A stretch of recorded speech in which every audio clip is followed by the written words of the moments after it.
L'attitude de neutralité, de doute vis-à-vis de tous les enseignements surnaturels était nécessaire au jour de l'apôtre Jean.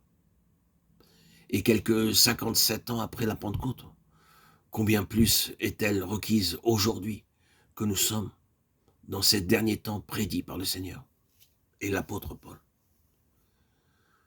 Temps caractérisé selon la prophétie par une multitude de voix, une clameur de voix de prophètes. En langage du siècle, nous disons conférenciers, professeurs, docteurs ou théologiens qui se servent du nom sacré du Seigneur Jésus. Temps caractérisé par une multitude d'enseignements et de doctrines d'origine surnaturelle, spirituelle, doctrines accompagnées de si merveilleuses preuves que même les plus fidèles enfants du Seigneur sont perplexes, ébranlés, et que plusieurs sont séduits pour un temps. Prophétisant sur les derniers temps, Daniel dit que quelques-uns de ceux qui sont intelligents et qui enseignent succomberont, afin qu'il y en ait d'autres d'entre eux qui soient éprouvés, purifiés et blanchis. Daniel 11, 35. Oui, la vérité doit être regardée en face.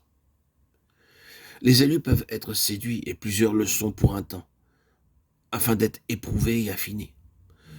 Le mot suggère l'élimination des scories au feu du creuset, purifié par l'enlèvement des scories et blanchi. Le poli, l'éclat du métal débarrassé de toutes les impuretés. Très probablement le fait étrange relaté au chapitre 13 de l'Apocalypse et la prophétie de Daniel se rapportent à une même chute et à une même défaite. La bête qui ressemble à un léopard reçoit le pouvoir de faire la guerre aux saints et de les vaincre. Chapitre 13, verset 7. Ailleurs encore, Daniel parle du triomphe de l'ennemi pour un temps. La corne faisait la guerre aux saints et prévalait sur eux. Daniel 7, 21. Jusqu'à ce que l'ancien des jours vint et que le temps vint que les saints entrassent en possession du royaume. Il ressort de cette prophétie qu'au temps de la fin, Dieu permet à Satan de vaincre momentanément les saints, de même qu'il lui permit de cribler Pierre, de même qu'il autorisa son triomphe apparent lorsque l'agneau est livré aux mains des pécheurs et crucifié entre les brigands, de même enfin qu'il permet le meurtre des deux témoins et son triomphe mondial et éphémère. Apocalypse 11, 7. Apocalypse 13, 7, 15. Ces victoires momentanées de Satan qui, pour la plupart, sont du domaine du passé. Peut-être faut-il placer la guerre entre la bête qui ressemble à un léopard et les saints après l'enlèvement de l'Église. Nous montre que les victoires de l'Éternel sont souvent enveloppées dans d'apparentes défaites. Que les enfants de Dieu, les élus, veillent donc à ne pas se laisser ébranler ou influencer par les apparences. Quelques étapes qu'ils aient déjà franchies, qu'ils soient des vétérans ou de toutes jeunes recrues, qu'ils soient sur leur garde, le triomphe des puissances qui semblent divines peut être une victoire de Satan. Et la défaite qui semble annoncer le triomphe définitif des puissances du mal peut être le prélude de la grande victoire, la victoire assurée de Dieu et de son Christ.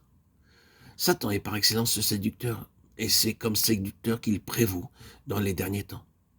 Succès ou défaite ne saurait donc prouver que telle chose procède de Dieu et telle autre de Satan.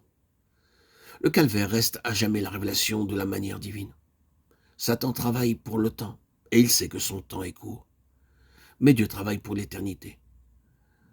Par la mort à la vie, par la défaite au triomphe, par la souffrance à la joie. Telle est la manière divine. Telles sont les voies de Dieu. Connaître la vérité, voilà l'unique sauvegarde contre l'erreur et le mensonge. Il faut que les élus sachent éprouver les esprits. Ils doivent apprendre à le faire pour discerner à coup sûr ce qui est de Dieu et ce qui vient de Satan.